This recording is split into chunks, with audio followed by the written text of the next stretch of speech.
আমার পরিচয় তো আমার আগে বাঙালি নয়, আমার পরিচয় হলো আমি মুসলমান। আল্লামা দেলোয়ার হোসেন সাইদি হুজুর হাফিজাহুল্লাহ কত বছর আগে উনি আলোচনা করে গেছেন, আদৌ পর্যন্ত সময় উপযোগী কথা যখন ওনার আসে বোঝা যায় গতকালকার আলোচনা পাইরা হয়েছে। এই জাতির পিতা আমি শুনেছিলাম আল্লামা দেলোয়ার হোসেন সাইদি হুজুর হাফিজাহুল্লাহ উচ্চ স্বরে সর্বোচ্চ কণ্ঠ প্রয়োগ করে বলেছিলেন, আমাদেরকে যতই বলো আমাদের পরিচয় বাঙালি, আমাদের পরিচয় আমরা বাঙালি নয়, আমাদের পরিচয় হলো, আমাদের আগের পরিচয় হলো আমরা মুসলমান। তারপরে আমাদের পরিচয় হলো আমাদের ধর্ম ইসলাম, তারপরের পরিচয় হলো আমরা বাঙালি। আমি আপনাদের সামনে যে আয়াতটুকু তেলাওয়াত করেছি, সে আয়াত যখন নাজিল হয় তার আগের ঘটনাটা কি? যেমন ইব্রাহিম আলাইহিস সালাম, ওনার বাবা কিন্তু ছিলেন মূর্তি পূজারী। আমরা সকলে জানি না? সকলে জানি। ইব্রাহিম আলাইহিস সালামের বাবা ছিলেন মূর্তি পূজারী। 4000 বছর আগের কথা। নমরুদ ও ইরাকের জন্ম গ্রহণ করেন এক শিশু। সেই শিশু ছিল যার বাবার নাম ছিল আজর। কি? আজরের ঘরে ফুটফুটে একটি সন্তান, একটি ছেলে সন্তান আল্লাহ পাক দান করলেন। কিন্তু মজার বিষয় হলো আজর ঘরে যে আল্লাহ রাব্বুল আলামিন সন্তান দান করলো, এই সন্তানটা ছিল ইব্রাহিম আলাইহিস সালাম। সুবহানাল্লাহ পড়েন। আজর যখন সন্তান পেলেন অনেক খুশি হয়ে গেলেন। আজর পরিকল্পনা শুরু করলেন, চিন্তা শুরু করলেন, আমি একটা সন্তান পেলাম। আজর ছিলেন মূর্তি পূজারী, শুধু না, মূর্তি বানাইন না মেস্তুরি। মূর্তি বানাইন না মেস্তুরি। এলাকায় যত বড় বড় মূর্তি গুলা বানানো হতো, আজর সেই মূর্তি বানানোর লিডার ছিল। আজর সেই মূর্তি বানানোর মেস্তুরি ছিল, খুব ভালো মেস্তুরি। নিখুঁত ভাবে মূর্তিগুলা তৈরি করতেন, নিখুঁত ভাবে মূর্তিগুলা বানাইতেন। আজর যখন মূর্তি পূজারী, মূর্তি বানাতেন, মূর্তি বানাবার লিডার, বড় অনেক রকমের বড় মেস্তুরি, অনেক রকমের সুন্দর সুন্দর করে ওই আজর অনেক পদ্ধতি অবলম্বন করে, চমৎকার করে আকার আকৃতি দিয়া দিয়া আজর কিন্তু দেবতাগুলি তৈরি করতেন। আজর যখন শিশু সন্তানটুকু পেলেন, পাওয়ার সঙ্গে খুশি হয়ে গেলেন। এত খুশি, এত আনন্দিত, তার কলিজা ফেটে যায় আনন্দের ঠেলায়। কেন? কারণ হলো আমার সন্তান আমি পেয়েছি, শিশু সন্তান একটা পাইলাম। আমি যখন দুনিয়ায় থাকবো না, চলে যাব, আমার যেই কাজ, আমার যে সিলসিলা, এই সিলসিলাটা আমার শিশু, আমার সন্তানটা ধরবে। অনেক পরিকল্পনা শুরু করলো, অনেক স্বপ্ন দেখলো, অনেক চিন্তা করলো, অনেক কিছু ভাবলো, আর স্বপ্ন দেখা শুরু করলো। আমি যেই সন্তানটুকু আমি পেলাম, এই সন্তান আমার সিলসিলা ধরবে। আমি চলে গেলে আমার কাজটুকু নিবে, দায়িত্ব নিবে, আমার পরের দায়িত্ব জেনারেশনটা ওনারা কাজ করবে, আমার কাজ উনি করবে, আমি খুব ভালো মেস্তুরি বানাবো। কিন্তু আজর তো জানে না, আজরের ঘরে যে সন্তানটা দিছে, এই সন্তান নিয়ে আল্লাহ কিন্তু আরেক রকম, অন্য রকমের পরিকল্পনা নিয়ে বসা। আল্লাহর পরিকল্পনা। আজর তো স্বপ্ন একরকম দেখতেছে। আজর চিন্তা করতেছে, আমি একজন স্বনামধন্য মূর্তি বানাই না মেস্তুরি, আমারে দিয়া ভালো ভালো মূর্তি তৈরি হয়, আমার চাইতে নিখুঁত মূর্তি কেউ বানাইতে পারে না, দেবতা বানাইতে পারে না। তো আমাদের ধর্মের মধ্যে গুরুত্বপূর্ণ খোদা তো হচ্ছে দেবতাগুলা, মূর্তিগুলা। আমাদের আল্লাহ, আমাদের খোদা, আমাদের ভগবান তো এই যে মূর্তিগুলা। তো এই মেস্তুরি তো আমার পরের জেনারেশন, আমার সন্তান ছাড়া কে ধরবে? এমন সময় আল্লাহ তুমি দান করলা সন্তানটুকু, আমার খুব স্বপ্ন, আমার খুব চাওয়া, আমার সুখ পাওয়া। অত আর আল্লাহর দরজা চায় না, অত ভগবানের কাছে বলতেছে যে আমার স্বপ্ন এখন পূরণ হয়ে যাবে। কিন্তু আল্লাহর খেলা আমরা আপনাকে বোঝা সম্ভব? ومكروا ومكر الله আসেনি والله خير الماكرين।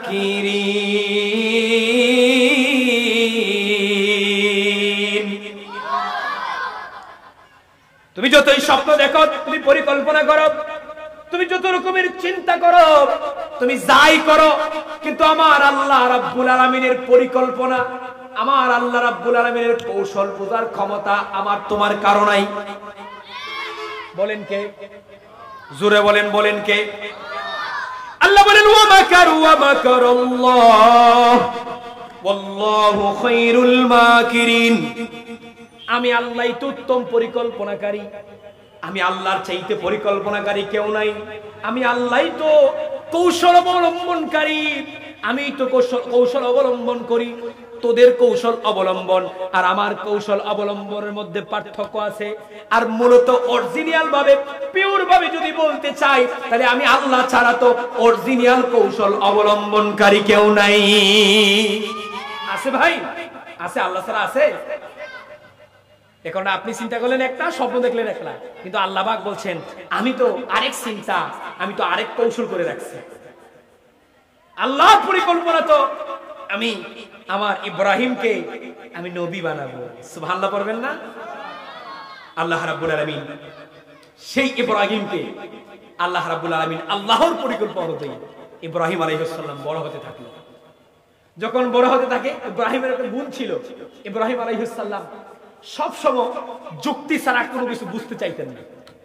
আগে যুক্তি প্রয়োগ করতেন, যুক্তি দিয়ে তুমি আমারে বুঝাও, তুমি যা মানো আমারে বুঝাইতে চাও, তুমি যুক্তিটা দিয়ে আমারে ভালো করে বুঝাও। ইব্রাহিম আলাইহিস সালামকে আল্লাহ রাব্বুল আলামিন অত্যন্ত জ্ঞানের অধিকারী করলেন। আল্লাহ রাব্বুল আলামিন আল্লাহ প্রদত্ত বুদ্ধি দান করলেন। আল্লাহ রাব্বুল আলামিন ওনাকে নেতৃত্বের কোয়ালিটি দান করলেন। কারণ আল্লাহ তো জানেন আমি আমার ইব্রাহিমকে নেতৃত্বের জায়গায় বসায় দিব। নেতৃত্বের কোয়ালিটি দান করলেন এবং আল্লাহ রাব্বুল আলামিন পরিকল্পনা করলেন যে আমি নেতৃত্বের জায়গায় আমি আমার ইব্রাহিমকে বসায় দিব। আল্লাহর পরিকল্পনা, তার বাবার যে পরিকল্পনা, তার বাবার যে পরিকল্পনা আর আল্লাহর পরিকল্পনার মধ্যে ব্যতিক্রম বেশ কম আছে না নাই?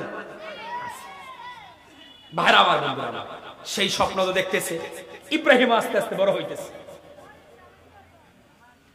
ইব্রাহিম আলাইহিস সালাম বড় হতে লাগলো। যখন বড় হয়, ছোট থেকে যখন বড় হওয়া শুরু করলো, আস্তে আস্তে তার বুঝ শুরু হয়ে গেল, বুঝতে শুরু করলো ইব্রাহিম আলাইহিস সালাম।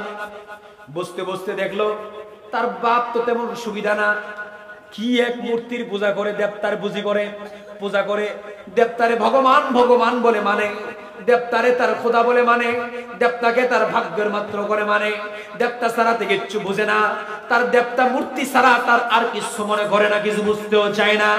ইব্রাহিম আলাইহিস সালাম এবার বারবার চিন্তায় পড়ে গেলেন, মাথার মধ্যে বিভিন্ন যুক্তি প্রয়োগ করতেছে। আর কেমন ধর্ম এটা, কেমন বুঝ এটা, কেমন চিন্তা এটা, কেমন রকমের চিন্তা এটা, আমার কেমন চিন্তা হয়। যেই দেবতা নিজেকে নিজে কিছু করতে পারে না, যেই দেবতা নিজের সেফটি নিজে দিতে পারে না, যেই দেবতা কথা বলতে পারে না, যেই দেবতা তার নিজের দেহকে সে হেফাজত করতে পারে না, এই দেবতা আবার মালিক হয় কেমনে, খোদা হয় কেমনে? চিন্তায় পড়ে গেলেন। যখন ছোট থেকে যখন আস্তে আস্তে বড় হওয়া শুরু হলো, বড় হবার পরে ইব্রাহিম যখন বুঝদার হলেন, ইব্রাহিম আলাইহিস সালাম এবার তার আব্বার কাছে প্রশ্ন জিজ্ঞাসা করলেন, প্রশ্ন করলেন, আব্বা তুমি এগুলা কি মানো? তুমি কোন দেবতার অনুসারী, কোন মূর্তি পূজার অনুসারী? তোমার যেই দেবতা আছে, তোমার যেই মূর্তি পূজার এদিকে, তোমার যেই গোষ্ঠী, তোমার যেই দল, তোমার যেই সম্প্রদায়, যেই মূর্তি পূজার পিছনে তোমরা যেভাবে দৌড়াচ্ছ, সেটা কেমন ধর্ম? যার নিজের প্রাণের খবর বলতে পারে না, জানের খবর বলতে পারে না, নিজের সেফটি নাই, তারা কিসের পিছনে দৌড়ায়? ইব্রাহিম আলাইহিস সালামের আব্বার যখন জিজ্ঞাসা করলেন, ইব্রাহিমের আব্বা আজর তো চিন্তায় পড়ে গেলেন। কয় কি? আমার সন্তান, আমি যারা স্বপ্ন দেখি আমার সন্তানকে আমি মূর্তির মিস্ত্রি বানাবো, শ্রেষ্ঠ মিস্ত্রি, আমার সন্তান দিয়ে আমি মূর্তি বানানো হব, দেশের বিখ্যাত মূর্তিগুলা দেবতাগুলা আমার সন্তানকে বানানো আমি শিখাবো। আমার স্বপ্ন এরকম। সন্তান আবার এই প্রশ্ন কেমনে করে, কি প্রশ্ন করে, উল্টাপাল্টা। টেনশনে পড়ে গেলেন, বড় চিন্তায় পড়ে গেলেন। এবার ইব্রাহিম তো যুক্তি ছাড়া মানতে রাজি না। ইব্রাহিম প্রশ্ন করলেন, তুমি আমারে যুক্তি দিয়া বুঝাও, তুমি বাস্তবতা আমারে বুঝায় দাও, ভালো করে বুঝায় দাও। যখন নিজেকে প্রশ্ন করলেন, তোমাদের নিজেদের হাতের বানানো, ও আব্বা জান তুমি নিজে দেখলাম এই মূর্তির বানাইলা, আমি নিজে দেখলাম তোমার এই ভগবানকে তুমি বানাইলা, তো তোমার নিজের হাতের বানানো জিনিস আবার তোমার খোদা হয় কেমনে? এটা আবার তোমার খোদা হয় কেমনে? সূরা আল আনাম ৭৪ নম্বর আয়াত আল্লাহ রাব্বুল আলামিন এই কথাই প্রশ্ন করছেন, আল্লাহ পাক এই কথাই তুলে ধরেছেন যে ইব্রাহিম আলাইহিস সালাম তার বাপরে জিজ্ঞাসা করে, ও আব্বা জান কি তোমার নিজের হাতানো বানানো, তোমার নিজের হাতের বানানো এই দেবতারে তোমার কেমনে খোদা বানো? আমার মাথায় তো কাজে আসে না, মাবুদ হিসাবে তুমি কেমনে গ্রহণ করলা? আমি তো এগুলা কিছু বুঝতে পারছি না, আমার একটু বোঝাও। বাপ তো চিন্তায় পড়ে গেলেন, বাপ তো টেনশনে পড়ে গেলেন। কেমন প্রশ্ন বাবারে, তুই কেমন প্রশ্ন করিস? আমার যেই ধর্ম, আমার যেই দেবতা, আমার যেই বানানো যেই মূর্তি, সেটা তো আমার ধর্ম। আমার ধর্ম কিছু করুক আর না করুক, আমি তো আমার ধর্মে বিশ্বাসী, আমি তো আমার ধর্মে মানতে রাজি, আমি তো আমার ধর্মে আমার অস্বীকার করতে রাজি না। তুই যতই যুক্তি প্রয়োগ করস, তুই আমার সন্তান, তোর মাথায় এগুলো ঢুকাইলো কে? ইব্রাহিম আলাইহিস সালাম ডাক দিয়া বললেন, আমার মাথায় তেমন কেউ ঢুকায় নাই, আমার নিজের মাথায় নিজের প্রশ্ন জাগতেছে। আমি জানতে চাই, আমি বুঝতে চাই এটা কেন এমন হলো, আমি আমার একটু বুঝাইয়া দাও। শুধু তাই না, ইব্রাহিম আলাইহিস সালাম একথা বলে ক্ষান্ত হন নাই। আল্লাহ রাব্বুল আলামিন ইব্রাহিমকে এমন বুদ্ধি দান করলেন, এমন মেধা দান করলেন, এমন যোগ্যতা দান করলেন। আল্লাহ পাক ইব্রাহিম আলাইহিস সালামকে এমন যোগ্যতা দান করে দিলেন,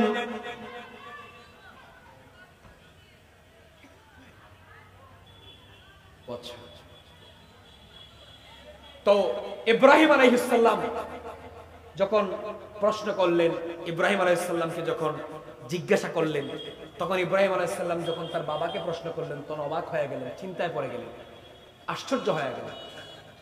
কিরকম আশ্চর্য? এটা কেমন প্রশ্ন? তখন আমি সেদিকে আর যাচ্ছি না, কারণ আমি যতটুকু বুঝতেছি গতকালকে নাকি একই আলোচনা আমাদের মসজিদের সম্মানিত খতিব সাহেব করেছিলেন। যেহেতু শুরু করেছি সেটা আমি জানতাম না, শুরু যেহেতু করেছি একটু ফিনিশিং আপনাদেরকে দিচ্ছি। যখন বারবার যখন প্রশ্ন করা শুরু করলেন, তখন তো ইব্রাহিম আলাইহিস সালামের আব্বা জান অবাক হয়ে গেলেন, চিন্তায় পড়ে গেলেন, এটা কেমন প্রশ্ন শুরু করলো? বেড়াছাড়া শুরু হয়ে গেল, কারণ তার তো পুঁজি হলো চাপা। মূর্তি পূজারী যারা, তার চাপা বাদে কোনো পুঁজি আছে? পুঁজি? কোনো চাপা বাদে আর কোনো পুঁজি নেই। মূর্তি পূজারীর আর পূজার চাপাই হচ্ছে এটা। সে দেখতেছে, সে বুঝতেছে আসলে এটা কোনো কাজের না, এটা আমি বানাইতেছি, আমি সৃষ্টি করতেছি, আমি সাজাইতেছি। তারপরেও কেন আমি খোদা মানি? কারণ তার হাতে চাপা আর যুক্তি, তার বাপদাদার ধর্ম, এছাড়া তার কাছে কিছু, এটাই তার সম্ভব। এবার ইব্রাহিম আলাইহিস সালাম প্রশ্ন করলেন, দিতে পারলেন না, দীর্ঘ আবার প্রশ্ন করার চেষ্টা করলেন, বারবার শুধু একই প্রশ্ন। কিন্তু ইব্রাহিমের বাবা তো অবাক। হঠাৎ একদিন তাদের সম্প্রদায় সকলেরা কোনো একটা অনুষ্ঠানে, কোনো একটা আয়োজনে তারা সবাই চলে গেলেন, আর ঠাকুর ঘরে এই ইব্রাহিম আলাইহিস সালাম প্রবেশ করলেন। করে দেখেন বড় মূর্তি, বড় একটা দেবতা, দেবতার পাশে বাসা অসংখ্য মূর্তি সাজানো আছে, খুব সুন্দর করে সাজানো। এবার ইব্রাহিম আলাইহিস সালাম চারদিকে তাকায়, চতুর্দিকে তাকায়, আর মূর্তিগুলা দেখে। মূর্তিগুলা দেখার পরে ভাবতেছে এগুলা কি বানাইলো, কি সাজাইলো। একটু খেয়াল করে তাকায় দেখে এই মূর্তিগুলার সামনে মজাদার ফল ফ্রুট খাবার গুলা দেওয়া, দেয় না? আমাদের মূর্তি পূজার সামনে বিভিন্ন খাবার দেয় না? আপেল, আঙ্গুর, কলা, তারপরে আরো কত কিছু খাবার দেয় না? তো ইব্রাহিম আলাইহিস সালাম প্রবেশ করে দেখলেন মজাদার খানাগুলা, খাবারগুলা ইব্রাহিম আলাইহিস সালাম মূর্তির সামনে দেওয়া আছে। ইব্রাহিম আলাইহিস সালাম মূর্তির ডাক দিলেন, এই দেবতারা মূর্তিরা, এত মজাদার ফ্রেশ খাবার সামনে তুই খাও না কেন? একবার, দুইবার, তিনবার, চারবার জিজ্ঞাসা করলেন। তো মূর্তি কি আর কথা বলবে? মূর্তি কোনো কথা বলছেন না। ইব্রাহিম আলাইহিস সালাম অবাক, কথা কয় না, খানা দিয়ে রাখছে, খানাও খায় না, তো এটা কেমন ক্ষুধা? সেও চিন্তা করছে পরে মূর্তি ভাঙিয়ে দেওয়ার জন্য, মাথায় চিন্তা আসছে। বড় মূর্তিটারে রাইখা, বড় দেবতারে রাইখা চতুর্দিকে যত মূর্তি আছে সবগুলোর ভাঙ্গে চুরমার করে দিচ্ছে, সবগুলোর ভাঙ্গা চুরমার করে দিচ্ছে। চুরমার করার পরে তাদের অনুষ্ঠান শেষে যখন তারা ঠাকুর ঘরে যখন আসলেন, দেখার পরে তো মাথায় হাত, অবাক, চিন্তায় পড়ে গেলেন, এই কাম করলো কে? এত বড় জালিম কে? আমাদের মূর্তির উপরে হাত দিয়েছে, মূর্তিগুলো ভেঙে চুরমার করে দিয়েছে। একজন একজনকে কানাকানি করা শুরু করলেন, বলা বলি শুরু করলেন, তুলপাড় তৈরি হয়ে গেল, তুলপাড় শুরু হয়ে গেছে। প্রশ্ন করলেন, কে এই কাম করলেন? মধ্যখান দিয়ে কত যুবক কয়, এই কাম আর কে করবে? আমরা দেখেছি আজরের ছেলে ইব্রাহিম আলাইহিস সালাম প্রায় সময় মূর্তিদেরকে নিয়ে বিভিন্ন কথা বলে, বিরোধী রকম অনেক রকমের কথাবার্তা বলে। আমাদের মনে হয় সেই কাম করছে।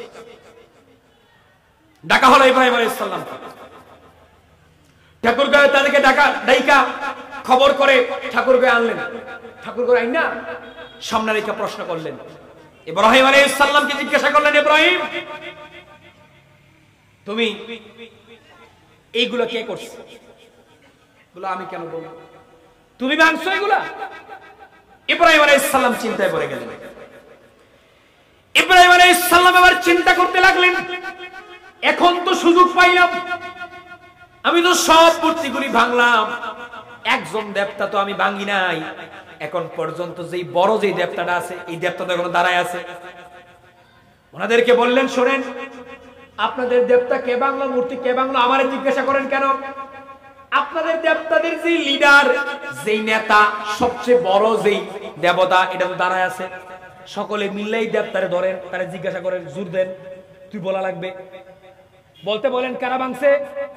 এই দেবতা তো সামনে ছিল, এতগুলি মূর্তি ভাঙিয়ে দিল, এই দেবতা কোনো কথা বলে নাই কেন? এখন দেবতা বলে নাই বুঝলাম, কিন্তু দেবতারে বলেন কারা ভাঙছে বলে দেওয়ার জন্য। এবার আজর তো মাথা নুয়ে গেছে, ওটা কেমন কথা কয়? মূর্তি কথা কয় নাকি?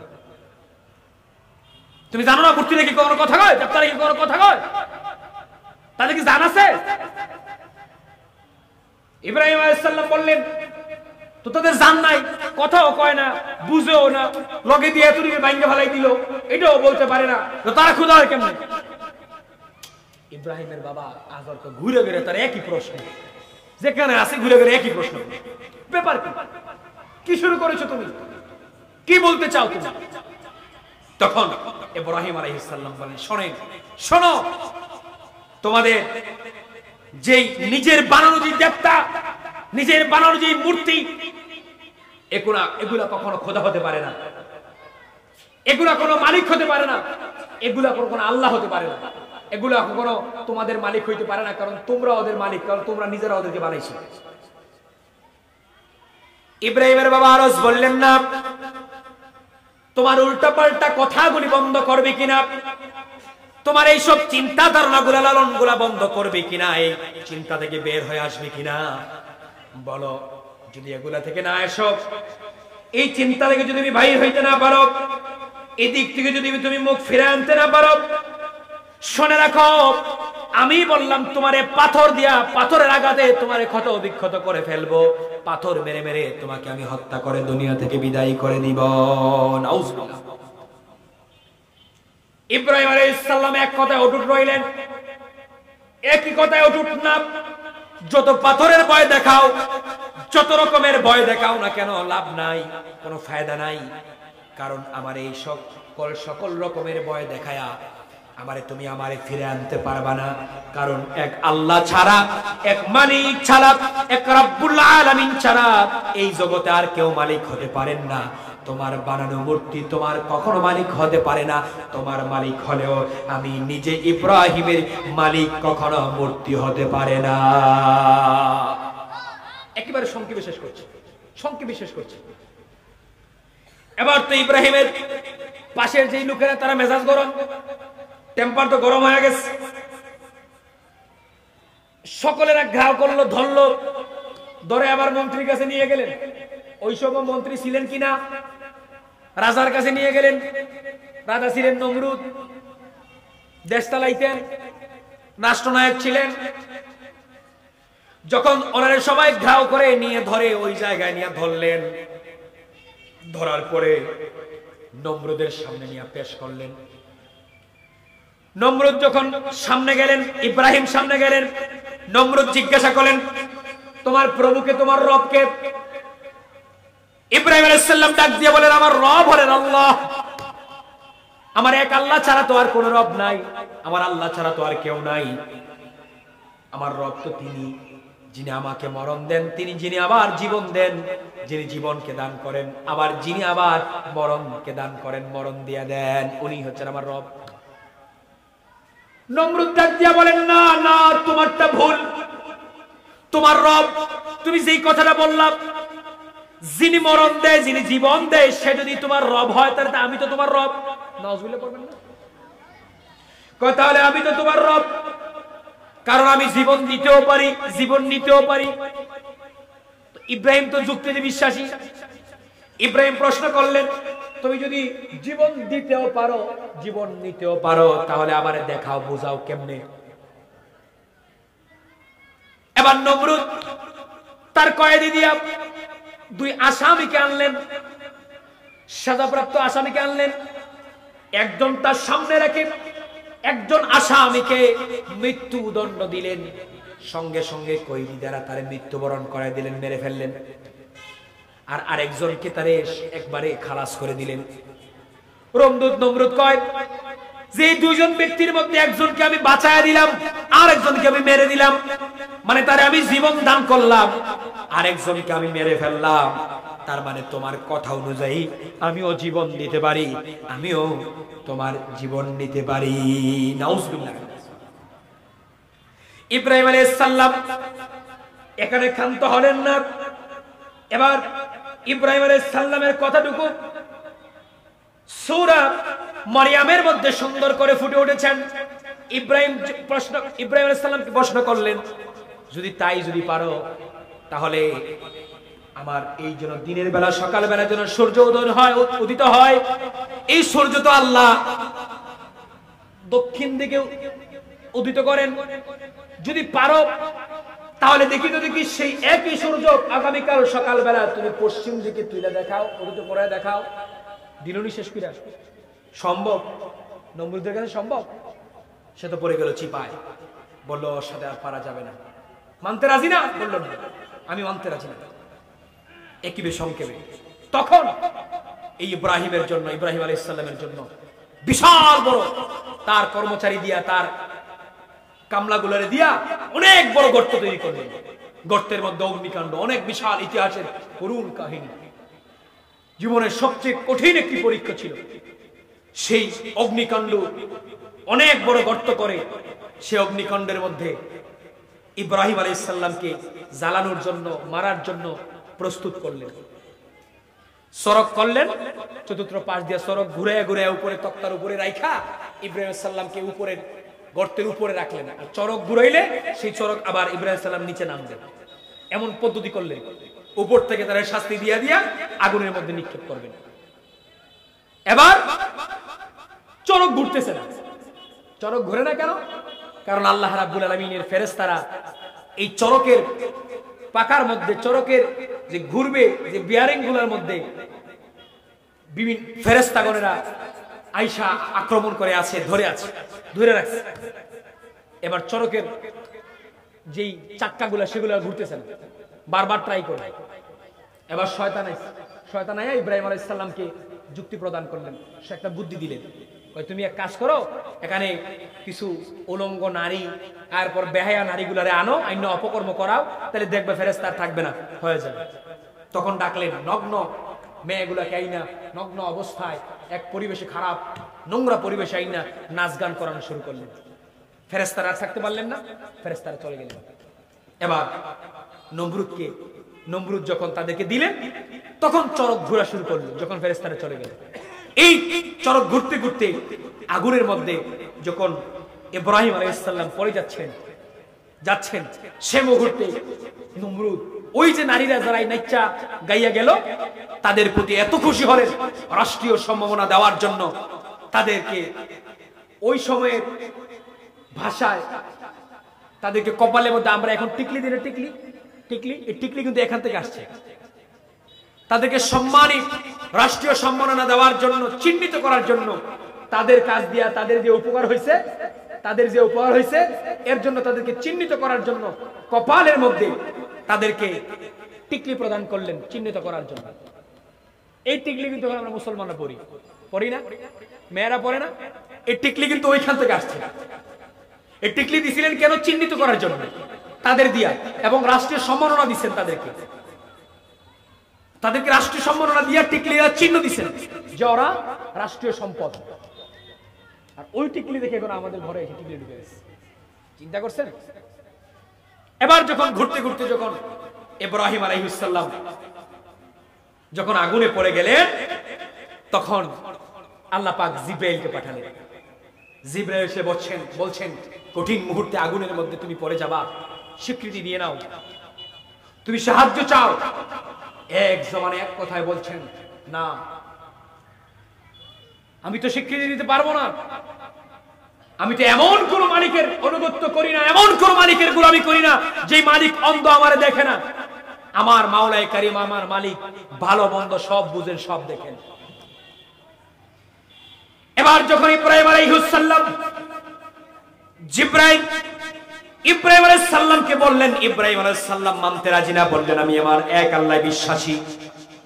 আল্লাহ রাব্বুল আলামিন তাকে সর্বোচ্চ পরীক্ষা করছেন, কিন্তু সর্বশেষ আল্লাহ রাব্বুল আলামিনের এত পছন্দ হয়ে গেলেন, আল্লাহ পাকের এত ভালো লাগে গেলেন, আল্লাহ রাব্বুল আলামিন সঙ্গে সঙ্গে আগুনকে আল্লাহ রাব্বুল আলামিন, এই যে আমি তেলাওয়াত করেছি 21 নম্বর সূরা আল আম্বিয়া 69 নম্বর আয়াতকে নাজিল করে দিলেন। আল্লাহ পাক কি চমৎকার করে বললেন, কুলনা ইয়া নারু কুনি বারদাও ওয়া সালামান আলা ইব্রাহিম। আল্লাহ রাব্বুল আলামিন অপরদিকে আগুনকে ডেকে বললেন, হে আগুন, আগুন, তুমি আমার ইব্রাহিমের জন্য আরামদায়ক হয়ে যাও, আমার ইব্রাহিমের জন্য শান্তিদায়ক হয়ে যাও, আমার ইব্রাহিমের জন্য শান্তিদায়ক হয়ে যাও, শীতল এবং শান্তি করে দাও আগুন দ্বারা। তুমি আগুন দ্বারা আমার ইব্রাহিমকে শান্তি করে দাও। আমি আল্লাহ তোমারে হুকুম করলাম, আমি আল্লাহ তোমাকে আদেশ করলাম, আগুন রে, আমার ইব্রাহিমের গায়ের মধ্যে তুই কোনো টাচ করিস না, কোনো আঘাত করিস না। সুবহানাল্লাহ। ওই সময় আয়াতটা নাযিল হয়। এই মুহূর্তে আমি যে আয়াতটুকু তেলাওয়াত করেছিলাম, সেই আয়াতটুকু ওই মুহূর্তে আল্লাহ পাক দেখে বলছেন কি চমৎকার করে, কুলনা ইয়া নারুকু, কুলনা ইয়া নারুকুনি বারদাও ওয়া সালামান আলা ইব্রাহিম। এই সময় আল্লাহ পাক ঘোষণা করলেন, আল্লাহ রাব্বুল আলামিন জানায় দিলেন, আগুন রে তুই স্পর্শ করিস না, হে আগুন তুই ধরিস না, হে আগুন তুই আমার ইব্রাহিমকে ধরিস না। নমরুদ তো অবাক, নমরুদ বলে, আগুন রে তোর ক্ষমতা কি শেষ হয়ে গেল? তোর ক্ষমতা কোথায় গেল? তুই তো জ্বলে পুড়ে ছাই হয়ে যাবার কথা, কেন ইব্রাহিমকে পুড়তে দিস না? আমার দুশমন হলো ইব্রাহিম, আমার ইব্রাহিম কেন পুড়তেছে না? আগুন, আগুন তোর শক্তি, তোর পাওয়ার, তোর ক্ষমতা কি চলে গেল নাকি? এবার আগুন ইব্রাহিমকে জবান খুলে গেল। আগুন ইব্রাহিমকে ডেকে বলে, ইব্রাহিমকে ডেকে আগুন এবার জবান খুলে নমরুদকে ডেকে বললে, নমরুদ, এ নমরুদ, আমি আগুনের ক্ষমতা শেষ হয়ে যায় নাই, আমি আগুনের পাওয়ার শেষ হয়ে যায় নাই। ইব্রাহিম থাকা অবস্থায় আমি আগুনের কোনো কাজ করে না, হিট দেয় না, জ্বালায় পড়ে দেই না। তোর যদি সন্দেহ হয়, তোর যদি মনে হয় আমি আগুনের শক্তি শেষ হয়ে গেছে, আমি আগুনের পাওয়ার শেষ হয়ে গেছে, শোন রে নমরুদ, এক কাজ কর, ইব্রাহিমকে সরায়া দিয়া তুই নমরুদ আগুনের মধ্যে আয়, দেখবি আমি আগুন, তুই শুধু না তোর জনগোষ্ঠী সমস্ত গোড়ারে জ্বালায়া ছাই ছাই করে দিব, আমি আগুনের ক্ষমতা দিই, তখন দেখতে পারবি। আয় জানার যদি প্রয়োজন হলে আস, চল আগরে তুই আয়া দেখ তোরে আমি জ্বালাইতে পারি কিনা, আমার ক্ষমতা আছে না নাই। সেই ইব্রাহিম আলাইহিস সালাম হচ্ছেন আমাদের জাতির পিতা, এমনি ওনার পরীক্ষা করছে। আর আমরা এখন জাতির পিতা মৌখিকভাবে বানাই না। সুতরাং ইসলাম ওয়ালাদেরকে, কোরআন ওয়ালাদেরকে আমরা মহব্বত করব, ইসলামের জন্য করব, আল্লাহর